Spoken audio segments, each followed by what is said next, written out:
Bonjour Michel. Bonjour Ilana.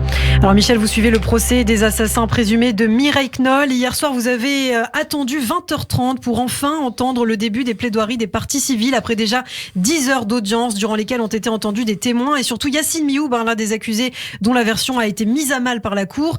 Mais en réalité, ce qui est intéressant, c'est que tout le monde attendait la plaidoirie de l'avocat de la famille Knoll, maître Gilles-William Goldnadel, qui n'a pas déçu Michel. Absolument, Ilana, vous le connaissez évidemment bien, Gilles-William Goldnadel, mais pour lui c'est un procès extrêmement important. Sa plaidoirie, aussi éloquente qu'émouvante, n'est pas, lui qui n'est pas d'habitude un affective, mais il déclare cette affaire est un crève-cœur car je suis toujours dans la reconstitution du crime dans ce petit appartement et le quartier de ma propre grand-mère dans le 20e. Mais Gilles-William Goldnadel va débuter par la voie de la raison.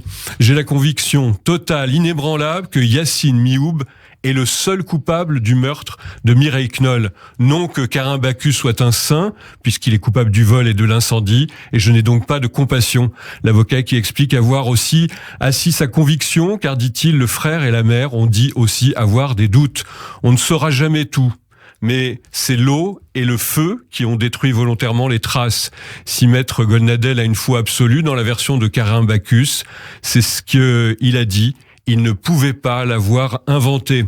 La question, Ilana, des Juifs et de l'argent. Le dialogue que j'ai raconté sur cette antenne entre Mireille Knoll et Mioub, qu'elle a connu petit, qui est un homme charmant a priori, elle a dû répondre vertement dans ce dialogue sur ces questions « les Juifs ont trop d'argent ». C'est le bagage obsessionnel de Mioub, car même son agent de probation, Frodon, a expliqué à la cour que ce sujet revenait en boucle. Carin Bacchus ne pouvait pas le savoir non plus. Quand on est obsessionnel sur les Juifs, on pense qu'on va trouver, même chez une vieille dame juive modeste, des diamants ou des lingots d'or.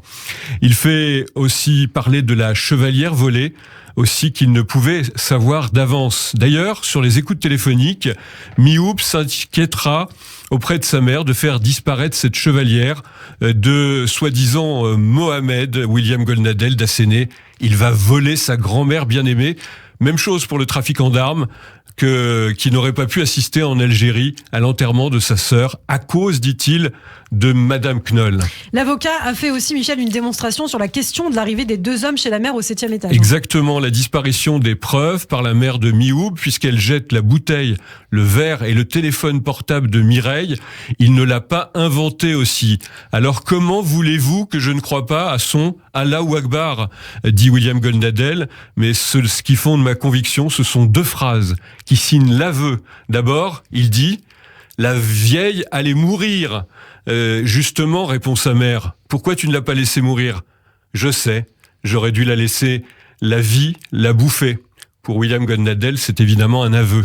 Et Gilles-William Goldnadel va porter l'estocade à celui qu'il considère sans conteste comme le tueur. D'autres éléments psychologiques donc étayent la plaidoirie de l'avocat qui dit « Ce type, Mioub, est fasciné par le couteau contre sa sœur ». Le couteau qu'il conserve dans sa chambre, le couteau qu'il a apporté chez son frère derrière la machine à laver, dit-il, pour se défendre. Ce couteau lavé à grande eau par sa mère et qui est possiblement celui du crime. Et puis, autre fascination, il y a donc le couteau et le feu. Il s'amuse à une alerte incendie le jour du meurtre. Le fantasme de mettre le feu à l'immeuble, il l'a déjà dit, et finalement, le feu qu'il reconnaît avoir mis chez Mireille. Si on est innocent, a-t-on besoin de mettre le feu pour détruire les preuves ? Et puis, troisième élément, agresser des femmes faibles, il le dit aussi, il a agressé que des femmes faibles, et le fantasme antisémite, c'est ça qui est important.